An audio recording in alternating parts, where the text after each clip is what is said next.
Welcome to the 8th episode of Junto Club. On this episode, we tackle big tech shutting down the president and scratch the surface of gene editing and CRISPR. For any questions, comments, or just to use your voice, email juntoclubpodcast@gmail.com. This is Junto Club.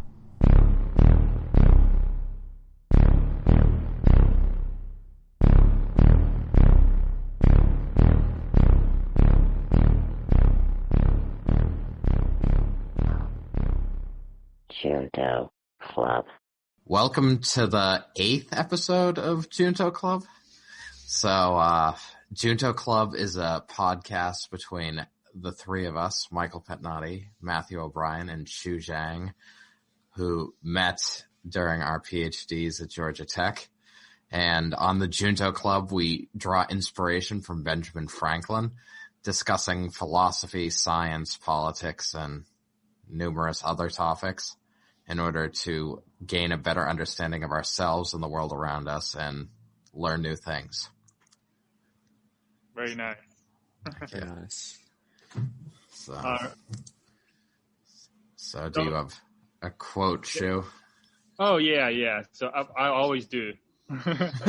So in light of what happened in the past week again, right? So agenda for today, basically to talk about the big tech as freedom of speech, right? It's like what happened last week after the storming of Capitol, and then Facebook, Twitter, or they banned Trump, right? So, so that's something we want to talk about.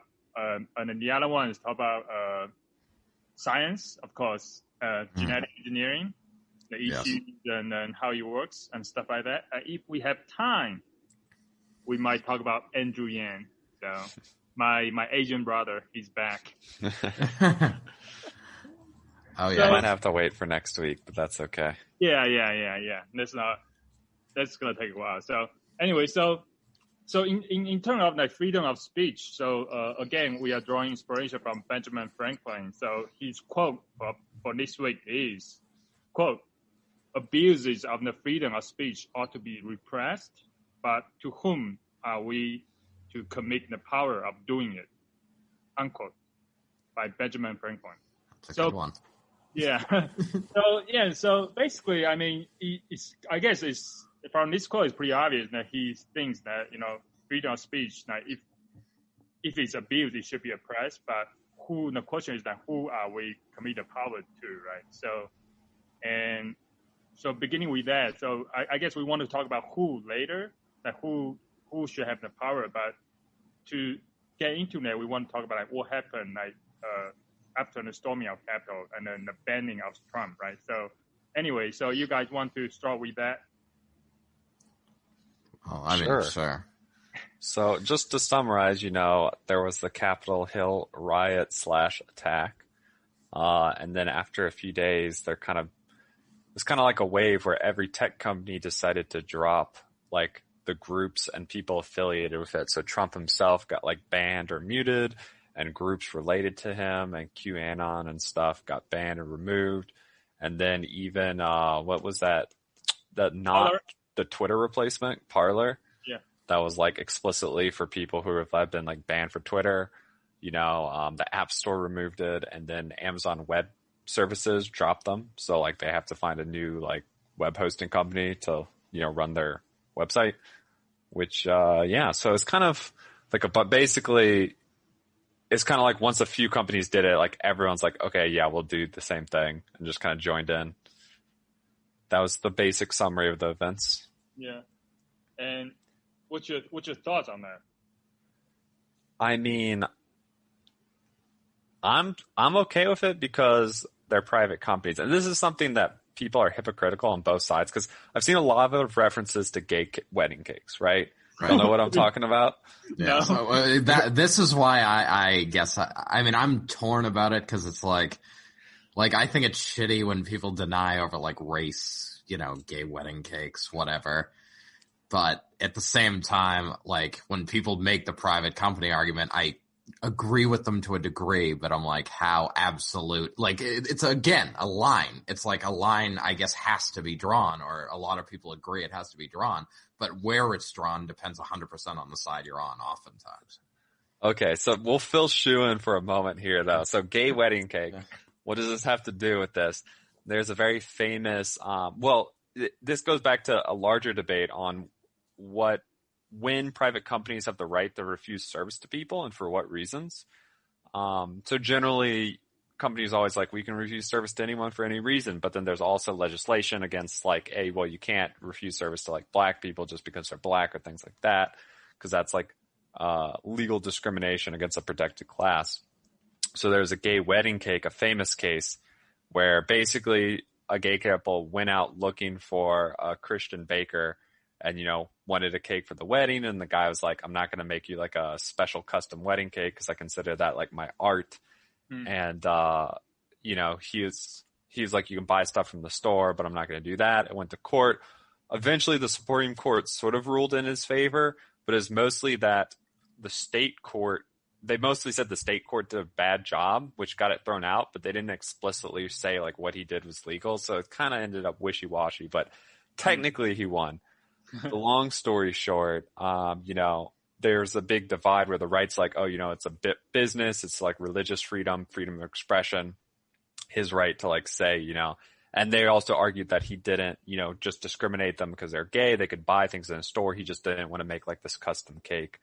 You can probably guess that I do kind of lean towards, even though I say I'm a liberal in the sense that normally you associate it with like left and this stuff. And it's stupid to deny someone a cake because they're gay. But generally I support the business's ability to say, yeah, no, I don't want to do that because it's, yeah. So anyway, so that's where that comes from. So people have been referencing a lot since technically the gay wedding cake thing, he won. Then people are like, well, if you can do that, well, then you can deny, Twitter can decide to block people from saying things that violate their terms of service or whatever. Oh, okay. So people are supporting the band is using that as a example. Say, hey, if you can do that, deny a gay couple a cake, you can deny Trump then the right to make his speech on Twitter. Yeah. Basically, exactly. And I mean, in both cases, good. It is, as Mike says it is it's a line, right? Because like you can't go into one to extremes on either end is probably bad. But I mean, for me, I would say the line you would say is, if the business refusing service, is this somehow blocking someone from getting like something important or like denying them? Because, is this the only grocery store in a small rural town and they literally like can't get food? Then that becomes like a serious problem. Is it, a special bakery that when there's like a dozen closer to you that you went out of your way to go to, whatever. Is it one of 24 social media companies that you could use to talk to other people online? You're not really having your life majorly impacted. I don't feel like Twitter is obligated to build and host services for anyone who wants to use, their stuff. So. Well, what's more problematic though with me with this, and the only reason if Twitter kicked them off, it's like, it's their company, it's their service, whatever.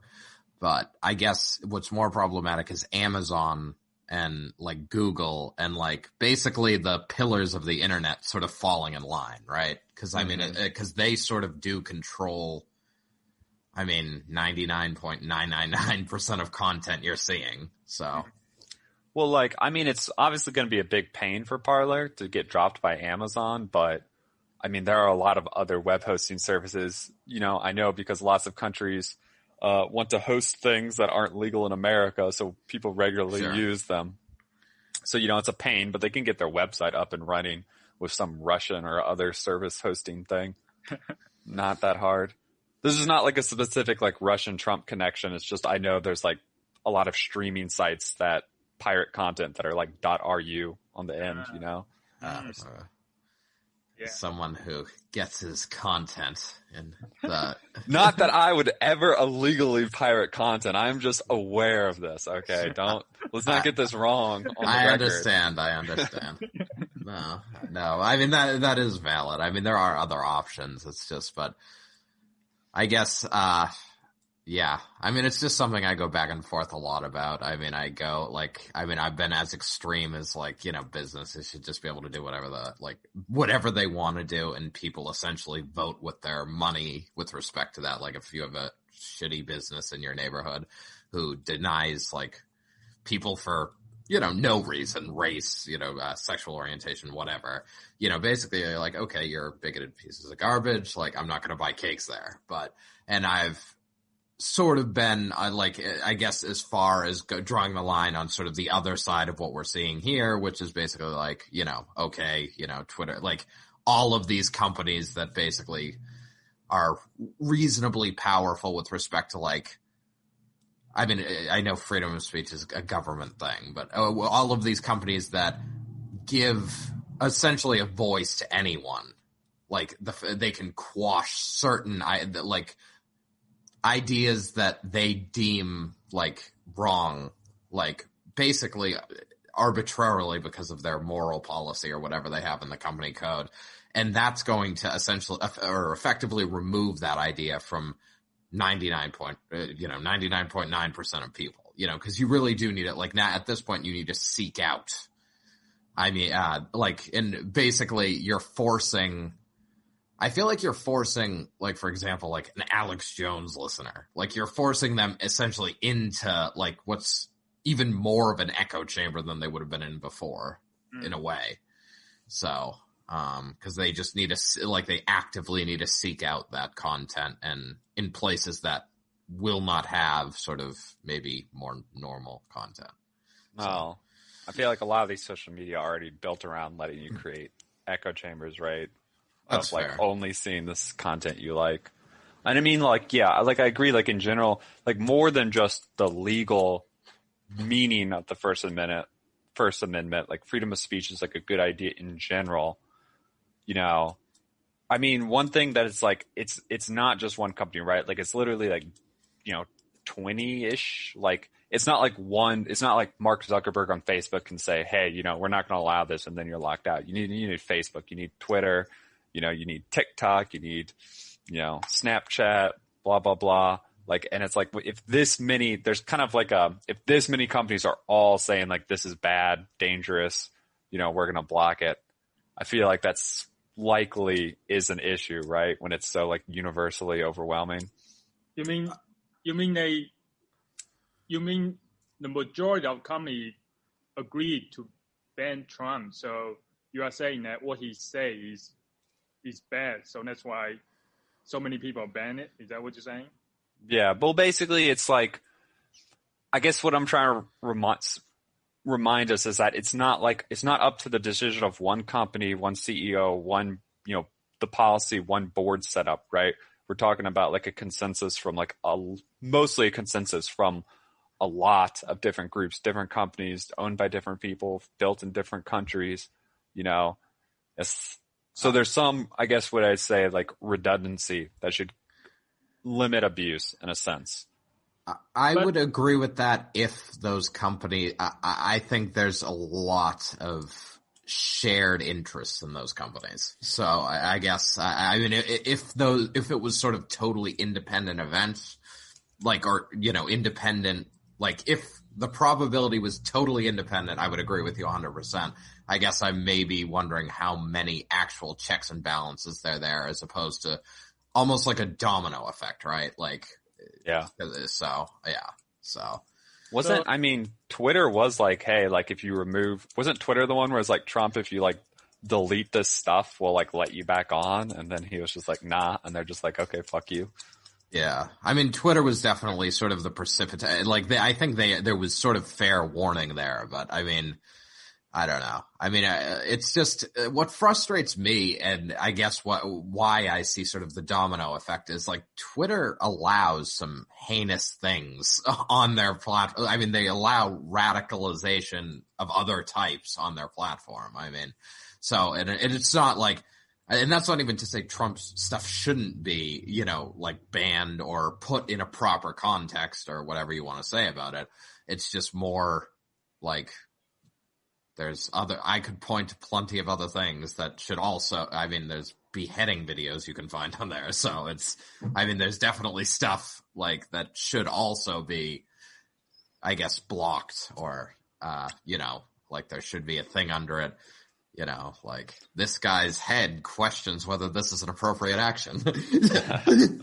Now, this reminds me of Reddit where they've had they always go through these waves of like there's something kind of like problematic on Reddit, like in a subreddit somewhere where people are doing or saying bad stuff, and it gets ignored for a long time, and then like it gets a little news or media attention, and then Reddit like slams down, bans a bunch of subreddits, Right. cleans up the stuff. And this repeats. It's a cycle that repeats. And I think it's basically the same thing. To be fair to these companies, to some degree, they have a massive amount of user-generated content being posted, right? It's clearly impossible for them to manage it all. They could probably do a better job of managing stuff that's either, dangerous or just clearly fake. Right. But I think it's a little bit, I think they generally seem to lean into we're not going to touch it until it shows itself to be like an actual problem. So it's not just it can't just be you said something bad, but it's like you got to say something bad and it's causing real issues now. So with like, Trump in particular, he's like inciting actual stuff, not just some rando crazy who's got like 10 followers on Twitter that no one cares what that, nonsense they spout off. Sure. No. And I mean, like I said, it's definitely not ideal, but we've talked about this problem of like, okay, what's the right balance of like these social media echo chambers, which get a lot of like fake information, and like, how do you deal with it? This is certainly not ideal, but it's kind of like, the answer right now is, well, once it gets bad enough, these companies will step in and like, clean out the issue, and then they'll ignore it until it becomes a real problem again. Right. All right. So let's bring it back to freedom of speech again. So, well, you did mention, Matt did mention TikTok. So it would be funny if Trump switched to TikTok, right? That he actually tried to ban. I thought Trump was already banned from TikTok. People were saying that. Like TikTok banned him before he banned it. Well, I mean, he didn't even have an account, right? Did he have an account on TikTok? I don't actually know. I don't have TikTok myself. This is just a joke I heard. So I'm like, did TikTok ban either Trump or maybe some related content or something? Well, maybe he can use WeChat then. WeChat is pretty good. WeChat. So, all right. So I would say for me, I would say one thing I hate about don't really like what happened is because they did it so fast, it switched the conversation of Trump, like the storming of Capitol, right? Because everybody the day before was talking about the storming of Capitol. And then once they decide to ban it, it's just on the whole country, almost like, especially in Fox News, right? The conversation all just switched to this freedom of speech. So I was like, that is just so dumb. These big tech guys, they just switched the whole conversation of the whole country from hating Trump. Just now it's like almost like divisive again. Everybody, because before that, everybody was like, oh, just talking about like what happened and so the Capitol was a bad thing. And then suddenly once they done it the day after, it's like just everything switched. The conversation just changed, right? So like the conservatives don't really talk about like what happened to Trump and like what Trump did, right? And they start switch to like talking about the freedom of speech. So I think that's one thing I really don't like about that. Also, I feel like the decision, I don't know why I think it's a very big decision, but they make it so fast, so quick. I feel like this kind of decision should not make so quickly. It's almost like September 11 again, where like you have the reaction of like, oh, this almost like revenge, right? And like driven by emotion, where you attack, you go into the country and start a war, and it's like almost like probably might not be the right thing to do. And I feel like the reaction is driven by emotion, revenge, kind of in a way that you have maybe have some second order effects down the line that they have not thought through. So I feel like I think it's a rush decision that's making too quick, right? And then, and there's other stuff like why the big tech is doing it now, right? Because is it because like Democrats are coming in? The Senate is all controlled by Democrats, so they want to cater to favor the Democrats, right? So I feel like there's a lot of, that probably is not as important, but it's potentially there. Well, I think to answer one of those, I think the why now is pretty clear, right? Like there was a major event that like created the trigger. Like Twitter had been putting like those like messages on almost all of Trump's tweets. Like this has basically like this might be fake info, experts say this isn't true, blah, blah, blah. They've already been doing that for like a month on all of his stuff. So I think to some degree, Twitter was already kind of like probably already talking about this decision and like how they want to handle this. But, then when there was like, actual violence, people got killed over it, that makes a very clear, like, that's a very clear, like, cause and effect of like, okay, let's like step up and actually do something now, right? Like, okay, that's fair. I would say, to respond to a different point, that basically it's an emotional response that's overly rushed. I would say both sides are guilty of that in every major news story for like the last 10 years. Like, I mean, just like think of every mass shooting. The left is like, we need to take away guns. Look at the bodies.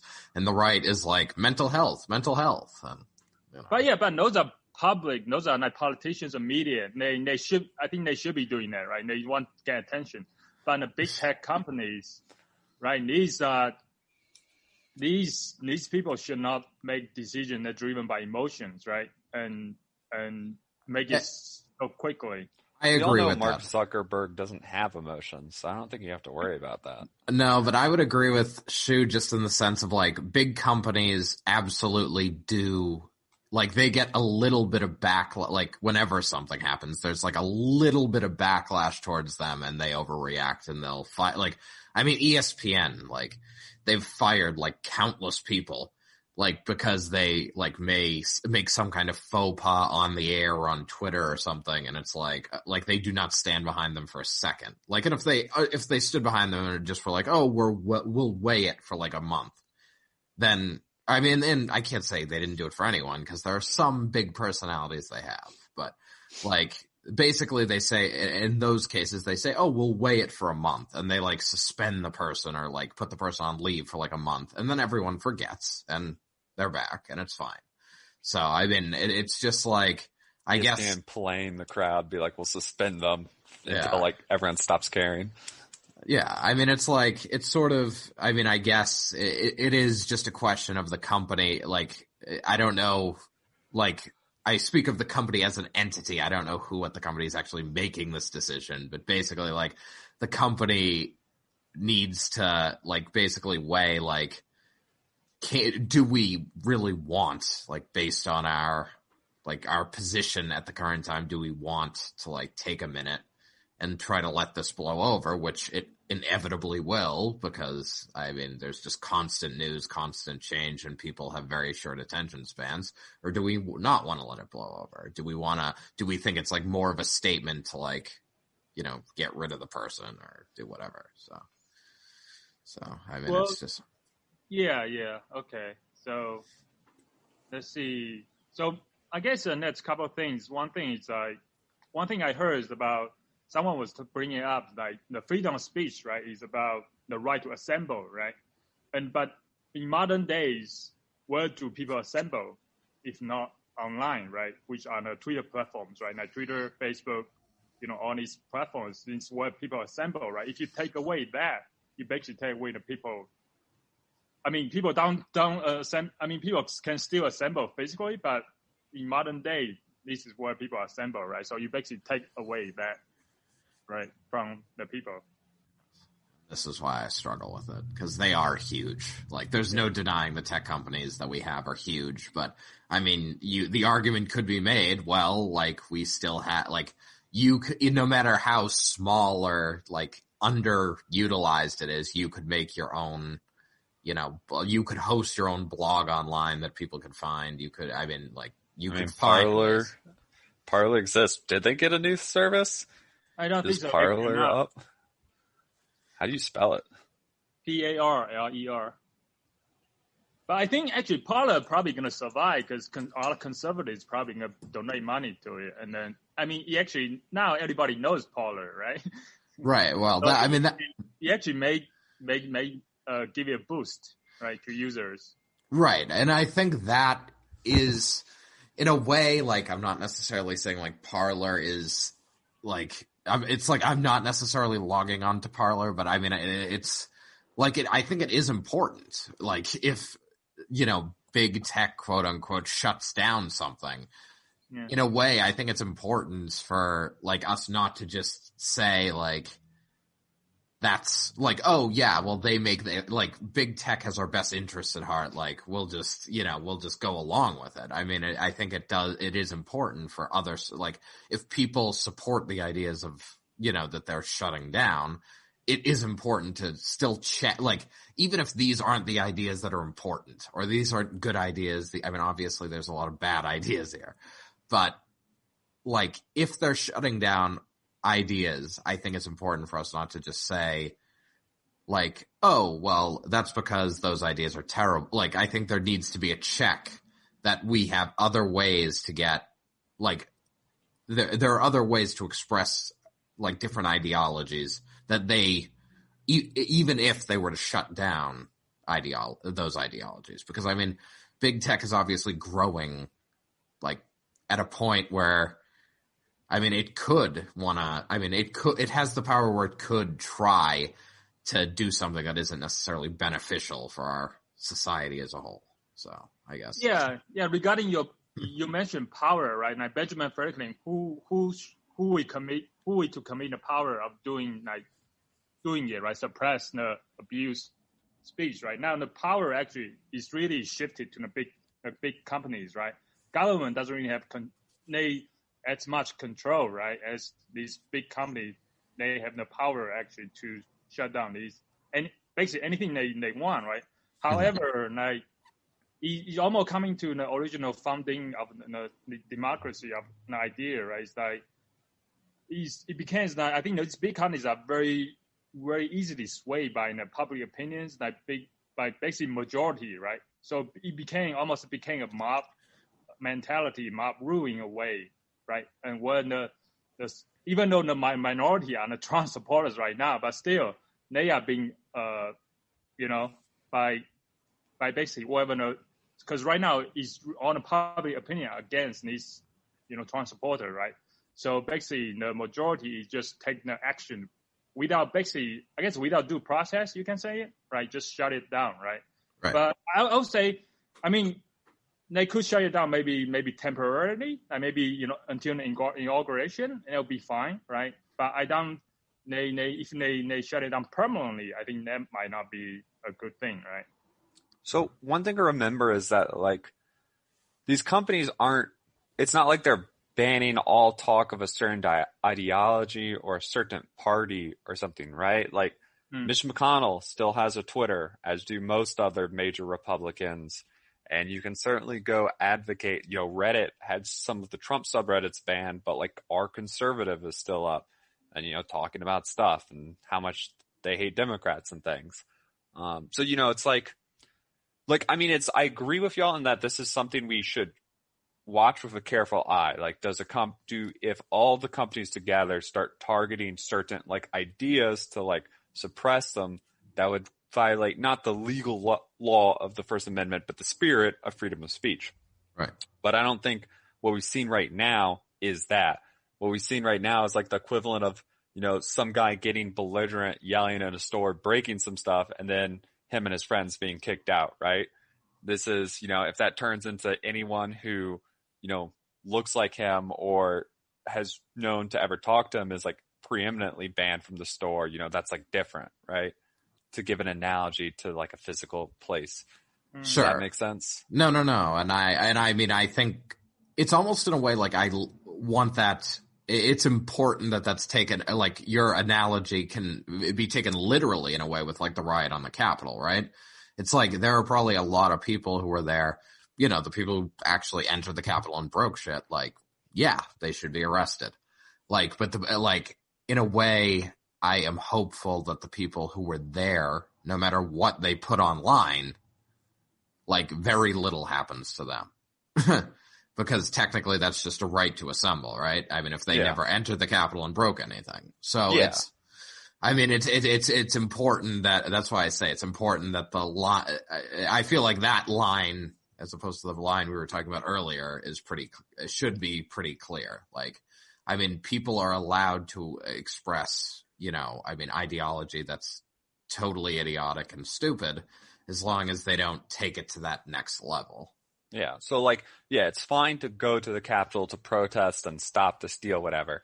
It's not okay to try to like break into the Capitol, maybe take senators hostage. You know, people are still figuring out what they wanted to do. You Right. know, likewise, it's okay to have a dumb ideology and even spread things that are false online, but it's not okay to like use that as a tool to, you know, incite people to violence, you know, and try to plan a illegal coup over the overthrow of the government or whatever. Right. You know? No, I mean, you can wish death on someone. You just can't say, I will pay people to do it. That's a great point. And you can't say like, let's meet up at this time to plan to kill this person. Right, They'll exactly. be like, well, you're clearly working to actively, you know, break the law, infringe on other people's rights. Like that's not okay anymore. Okay. All right. So I guess next, just the last question about like the freedom of speech. Basically, going back to Benjamin's question again, like who we to commit the power of doing it to. So who? I guess ultimately, the answer is like it's the government right now. But what do you think? I guess any thoughts on that question? Like who should have the right, the power to basically suppress abuse of freedom of speech? I mean, I guess see, this is why, like, sometimes can be, like, more of an absolutist when it comes to freedom of speech. Like, where it's just, like, people should be able to say anything, and, you know, it's like, and if people take the bid for, you know, like, if someone offers to murder someone for money, then, like, that's on them. But, I mean, it's like, I do get that. Like, I do get you need some line. It's just, I mean, it just is that, like, that line. It's like, who enforces it? Because, I mean, we live in a world where perceptions of the world are, like, wildly different. So, I mean, I guess ideally you would have, I mean, I guess some government body that's composed of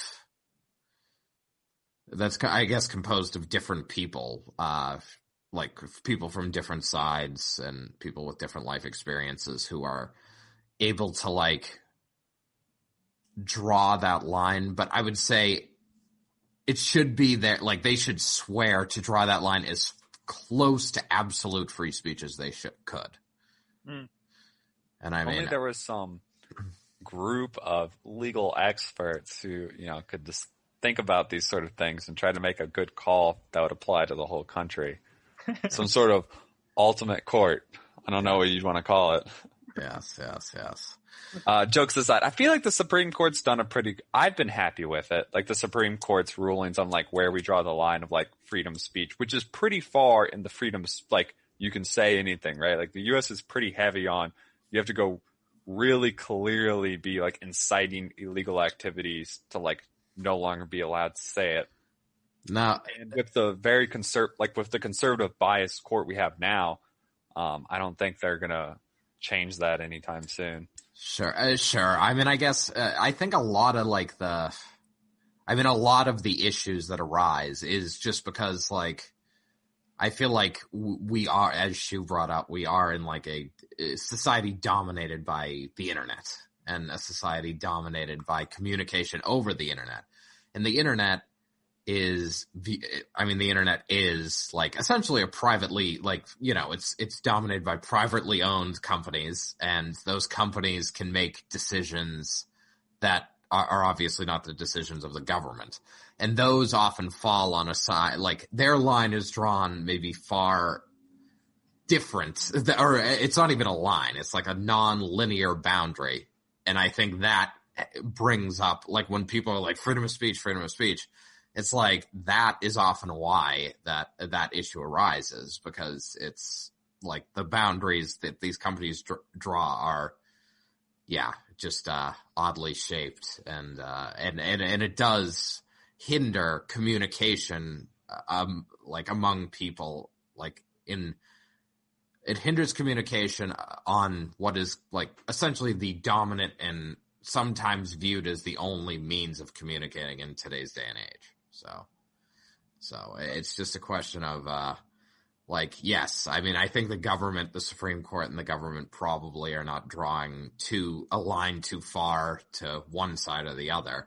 It's just more like we're communicating increasingly more in a space that doesn't really involve the government at all.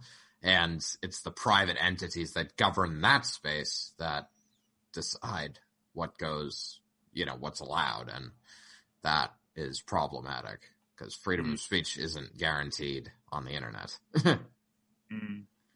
So sounds like, as you mentioned, a Supreme Court and the law, sounds like you can just leave freedom of speech alone, right? So just like let everybody speak, but because you have laws that in place that punish people that who violate, like saying something that is like incite violence, right? You don't need to talk about freedom of speech anymore. You just say, oh, you break the law, right? You break the law, and it's actually cause harm to people.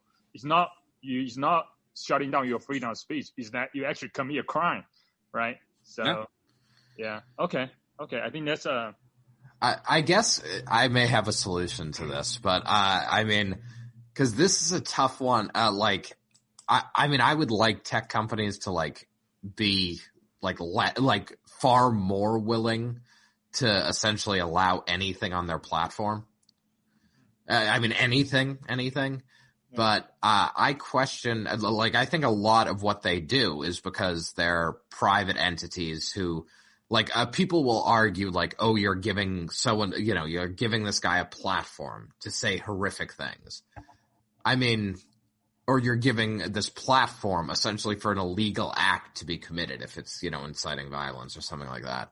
I mean, in a way, I wish that, it's sort of like, should gun makers be allowed to be sued for, should gun makers be allowed to be sued for someone using their gun in a massacre? And it's like a lot, once again, that's a divided statement, but I think we all say no. So I'd like to say I don't think Twitter, Google, any of these people should be sued for somebody doing something illegal on their. And it's like, I know copyright people will go insane and but that's the thing that it's hard because it's like almost they can't be, right? Isn't that not to cut you off, but isn't that exactly what was it Section 207 says? You know what I'm talking about? Yeah, I think actually they brought it up on the antitrust hearing, right? I think senators want to change that, right? Section 2 point whatever. So, but I guess what I'm saying, so I guess if, Twitter and, so Twitter, couldn't be sued for someone essentially saying, I will offer, $10,000 to someone to kill my wife, and, the wife dies, and then, her family sues Twitter. Yeah. I believe so. Making arguments that their platform, they are not responsible, whoever posts, whoever on there. All right. Well, then the tech companies are just terrible. That's because they should be. They shouldn't be. Then it's sort of annoying to me that they police what's on their platform so strongly. I mean, if anything, I feel like they don't, right? You mentioned it. Yeah. They leave all this random horrible stuff up. It's only when something gets starts causing real shit that they're okay, fine, we'll intervene and actually do something, and or because the lawyers for music companies or whatever harass them enough and says, okay, we'll try to stop people from just spreading pirated stuff. Yeah, well, I guess that's what I mean. It's the the lawyer, it would be better if I don't know. It would be better if the tech companies that offer the platform focus on the platform and making the platform as good of an experience as possible with respect to the technology. I don't know. I feel like it would be nice to me if the people who posted, the illegal content or the people who posted the hateful rhetoric were targeted, because they're the ones spreading it, right? like, I hate the argument like, oh, you're giving the platform. Because it's just like, I don't know. I just really wish people would maybe be allowed to, like, combat the idea as opposed to, like, the idea just being, like, like, the idea is dangerous. And it's like, I know there are dangerous ideas, but it requires people who are impressionable and stupid to pick them up and not be presented with better ideas. For the sake of accuracy for our many, many listeners, by the way, yes. I made a mistake. There's section 230, not 207. I got my number wrong. And just to be clear, it provides legal immunity to internet companies for content that is shared on their websites.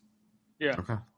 So actually, that's the big antitrust hearing, and they brought up all the tech companies. All the senators, they were debating also to changing that as well. I mean, I guess these big tech companies are afraid of that being changed as well because being revised somehow. Yeah, take that away. So yeah. Right. Yeah. Anyway, so I think that's pretty good on that topic. So Matt, do you have time to talk about genetic engineering, or you have to go to do other stuff? We can do a little bit. Maybe we can always hit it up again next time. Yeah, I think with Yang. Yeah, I think mine's only halfway through the book anyway, right? So. Yeah. No, I mean, we can keep it pretty brief. I mean, why don't you introduce the book and what it's focused on, and then your first initial thoughts or big questions or things. Right. Well, so I'm reading The Crack in Creation, which is which is a book written about CRISPR. So the big gene editing, sort of revolution, ushered in by this, protein that was found that is part of bacteria. And basically the book starts just by bringing up some, I guess, historical examples that were pretty random. Hold on, Mike. Before you go on, sorry to cut you off. I want to have a question. Why this book? Why did you pick this book to read? I basically, it's interesting because, my work is getting actually into it a little bit now. So it's it has relevancy a little bit to what I do. But I actually picked it up 4 years ago to read, and the PhD just prevented me from doing much fun reading. And that's just because I guess I picked it up because I was we talked about gene editing at a very high level at our lunches, and I was thinking I'd like to, my family has a history of heart disease, and part of that is due to narrow arteries in the heart. And it's I would wonder if there's a gene essentially that could be identified that it basically provides the instructions for how wide your arteries are. And could that be edited and essentially make everyone's arteries sufficiently wide so you don't get plaque becomes less and less of an issue and things like that. So, I'm obviously not a biochemist or anything else, even remotely related, really. But so I don't know how targeted they think they could ever make these. But also there's the question of DNA and RNA deteriorating over time, and could you essentially edit DNA or repair DNA, so in ways that allow us to live, longer or indefinitely. So I was curious and obviously CRISPR is just in the news a lot, because I think there was in China, there were human cells or human embryos. I don't think that were actually brought to term that were edited, and that was big, humans were being edited. Yeah. And really, as I read this book, I'm just in many ways, the human body is we just need to figure out the syntax and programming language. It's programmable. So, so. All right. So can you describe a little bit of the book? Right. Well, so so what I've read so far is sort of, I guess, the history, what made gene editing sort of like an area of interest or like what made people excited about it and gave them ideas that it's possible. And that is really, so people with genetic conditions, who had severe problems throughout their lives. Essentially, I won't say overnight, but essentially like they had things like retardation, like severe handicaps. And there was a massive shift in their health and state over the course of like months. And basically it happens like, and I mean, I guess like religion may call it like a miracle, but like what biochemists found is essentially like DNA. So DNA in types of stem cells, so cells that are going to like reproduce and divide like many times, essentially like spontaneously like split and recombined in a way that removed the mutated gene, like the gene that was causing this issue. Because I mean, an interesting, like a lot of these, or one of the interesting thing that comes out throughout the book is like they talk about different genetic conditions, and basically the genetic conditions are caused by a mutation in like one or two or like a few genes, which is a couple letters of DNA, which amounts to like, they talk about it in terms of like 12 atoms. So it's like 12 atoms causes like this person's life, like this person to like suffer like immeasurably compared to like, quote unquote normal person. So, so that was interesting. But in any case, like they've had these situations where people who have had like almost in total symptom relief when, there's been like a spontaneous breaking of DNA, and like the mutated DNA has essentially been after like so there's something that's done that is sort of a foundation of CRISPR, but like when there's a break in the DNA, the body will naturally sort of try to repair the DNA with genetic material that's present. So during that recombination in these stem cells, the mutated gene was essentially like removed.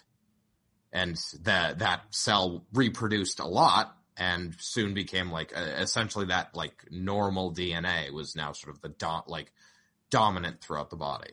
So quick question.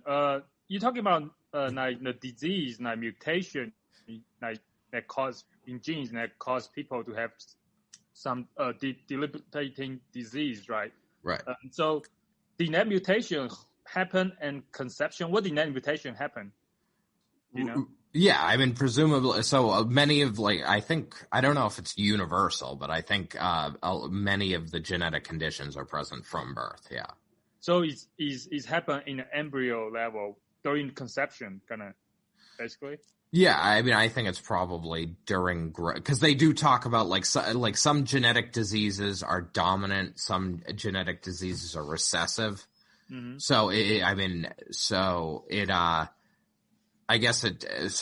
they can be passed down like generation to generation, or it can happen it could in theory happen from like sort of some type of similar to how these people were healed. I mean, I'm sure there are situations where there's some type of sort of random mutation. Yes, a random mutation that causes a person to be born with some type of a single gene mutated, and that, especially if that gene is like dominant, which generally means like that it is producing it's supposed to be producing like a meaningful protein.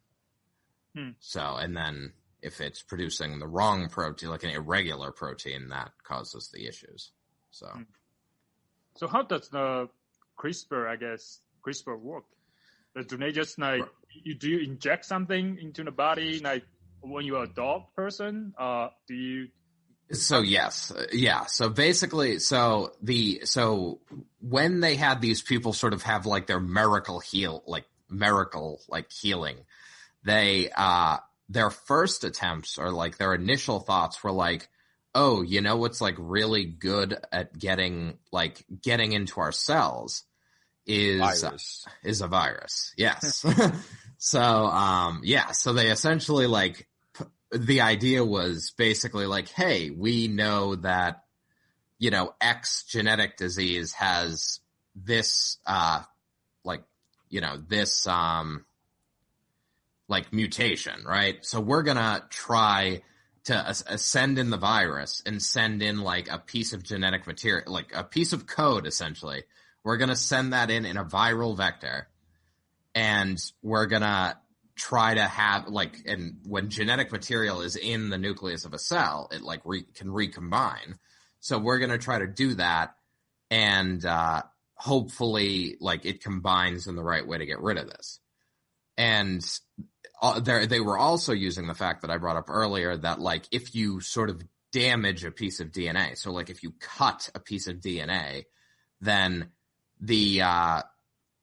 then basically like the genetic material that's present in the nucleus, like, and this is part of the reason you have two chromosomes, right? Like, so if one like gets damaged, they can use like the other one to like help repair it.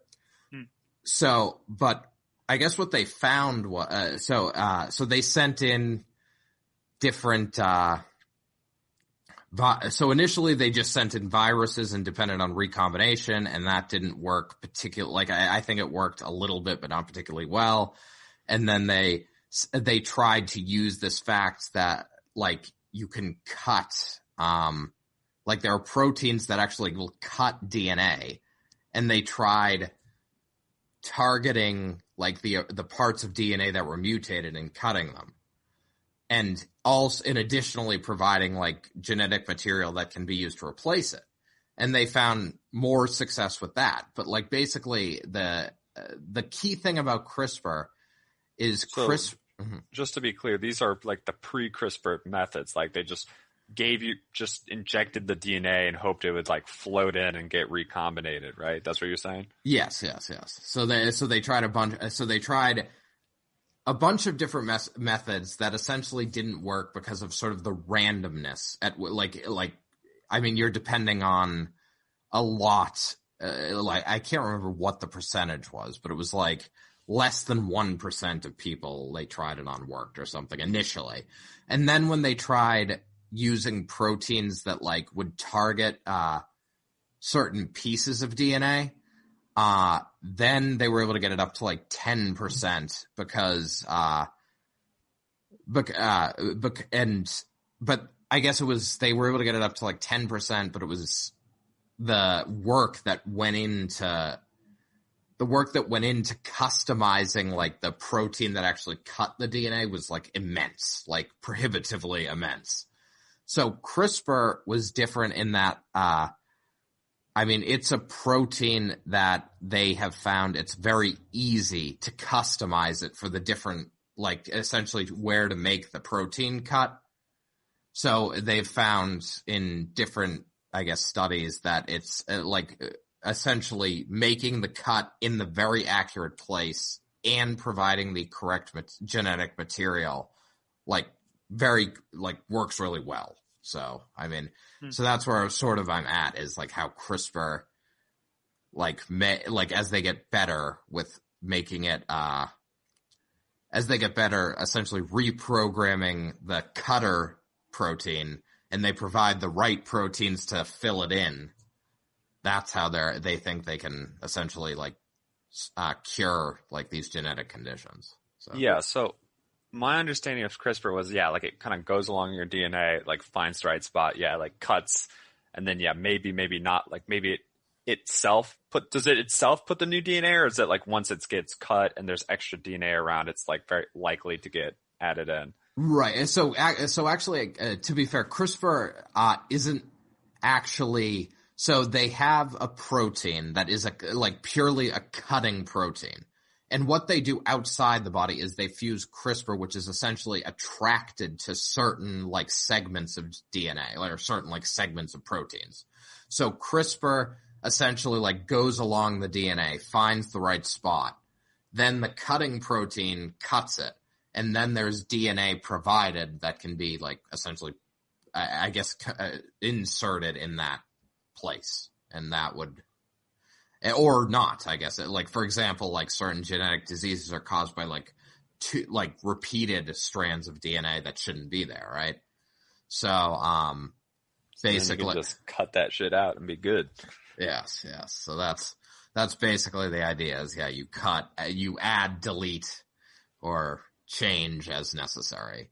So, all right. So the big thing about CRISPR that I'm never dug into enough is how exactly does it find quote unquote the right section of DNA? So does it? I mean, that implies it has to look what 20 to 100 like what do you call like the one chain or letters? You know how there's like individual letter pairs. Is there a name for them they use in the book? What? Chromosome? No, not chromosome. No, yeah. So no, yeah. They just basically talk about it as like genes, sort of are the smallest genes, and then like letters, I guess, would be under genes. But we'll say letters. So like it's got to find the right sequence of letters. It's got to be at least 20 or 30 long, right? To not just have an issue with like repeating with other stuff and finding the wrong spot. How the heck does like the protein do this? Right. Now, that is actually the part of the book I'm reading now, the more sciencey part. All right. So, next week, I want like a good explanation for moderately educated but not biology experts, on how this shit works. No. I mean, it's true. I mean, that's why I say, like, I feel like a lot of this, a lot of like the biology and chemistry in the book, like I need to read it like many times because not necessarily many times, but like, especially if I read like a chemistry or biology book, like I need to read it a lot of times to get it. And that's because like I guess they throw out names of like these different messenger molecules, these different like, like the different blood cells, the different types of cells. They throw out all these very technical names, but it's like if you boil it down to what it's doing, then it becomes very, very computational. So I know there are meaningful differences between those types of molecules. So I'm not saying like you can just say like, oh, a messenger molecule generally, but it's almost like I wish like chemists would essentially just have do a class type division, right? So like they have like a messenger like parent class, and then they're like, here are the children classes, and here are the functions that they implement, like the abstract functions they implement differently, right? So I mean, I think it would make it very simple. That's how we need to design people. So I don't know. Okay. So for, I guess, to cure disease, right? So I guess I asked that earlier. So you just like, I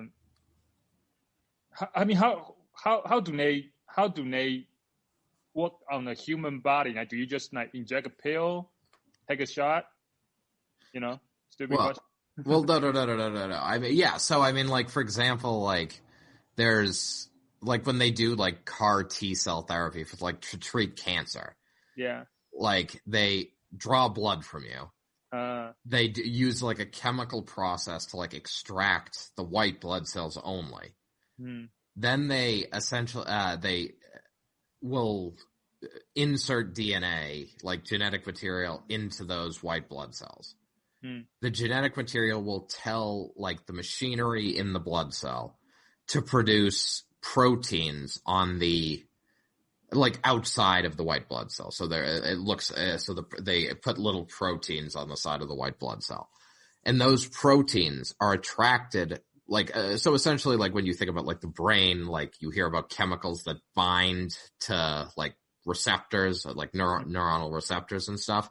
So it's a similar idea. Like these proteins are attracted in the body to other proteins and bind to them. And those other proteins are only found on tumors, or like that's the idea. They're largely found on tumors and not healthy cells in the human body.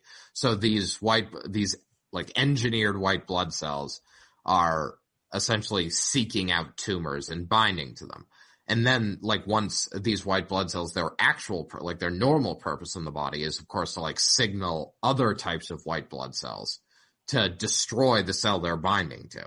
So then they'll do their sort of quote unquote job, and they'll bind to the tumor, and then the other white blood cells will kill it.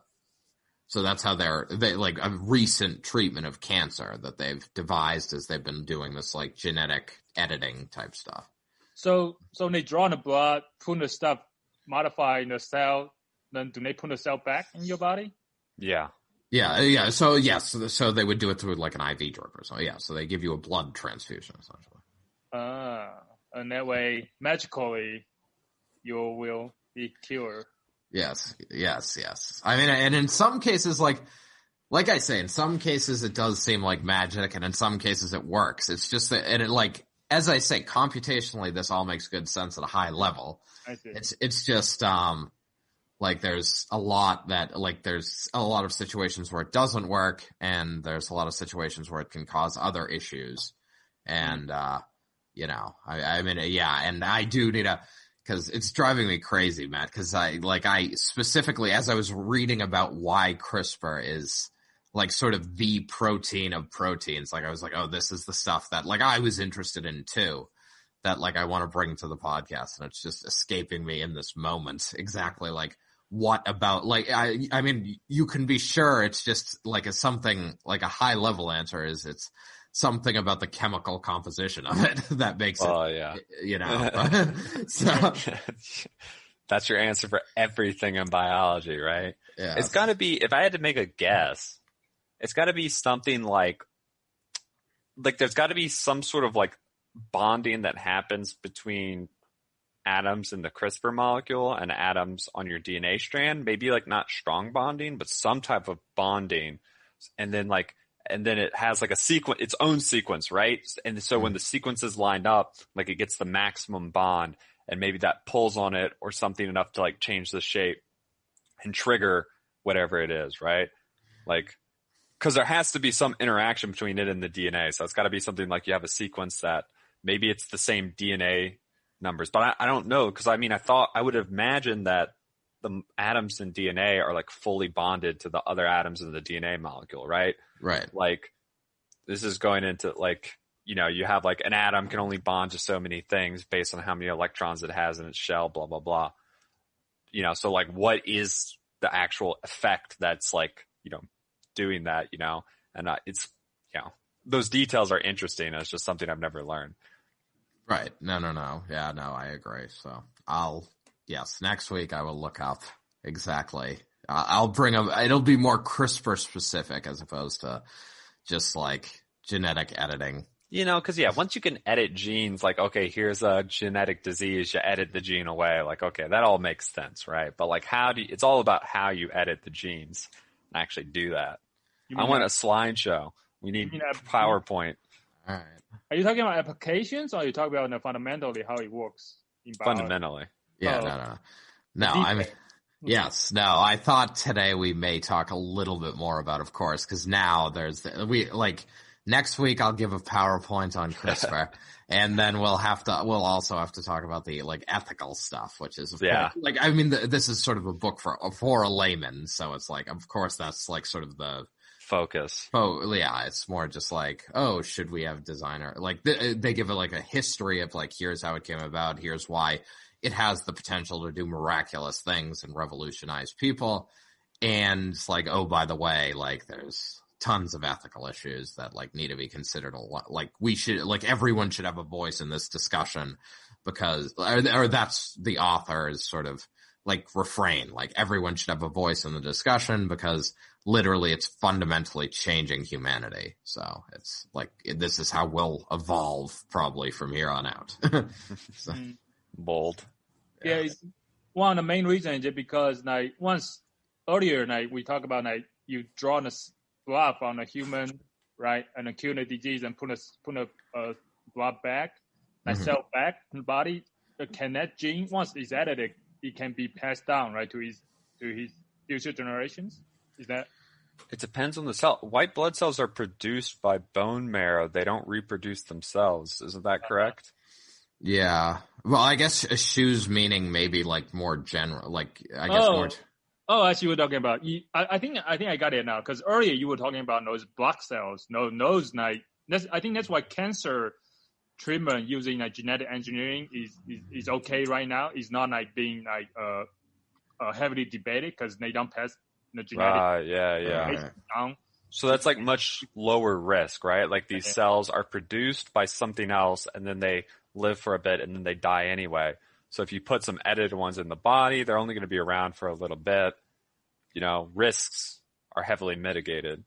But you're right. But if you do it with something else, well, it would only be passed down if you affected like the testes or the ovaries, right? Because like you have special cells that just hold your DNA to reproduce. Like even if you changed all the DNA in your heart muscle, right, to make your heart function slightly differently, that would never be inherited by your children. Right. But I mean, but of course the point is you could make your children different and then your future generations could be. Yeah. So. Sure. So, yeah. All right.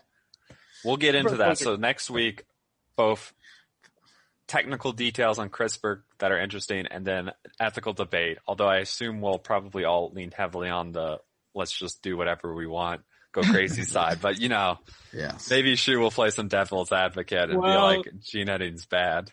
You know what's happening next week, right? The inauguration. Yeah. So you never know what's going to happen during that day. So barring another civil war attempt, you know, we'll focus on CRISPR. This might have to be pushed back to 2 weeks if, you know, more people are killed in the fight over the presidency. Yeah. I got email from people saying community say, hey, be careful. There's a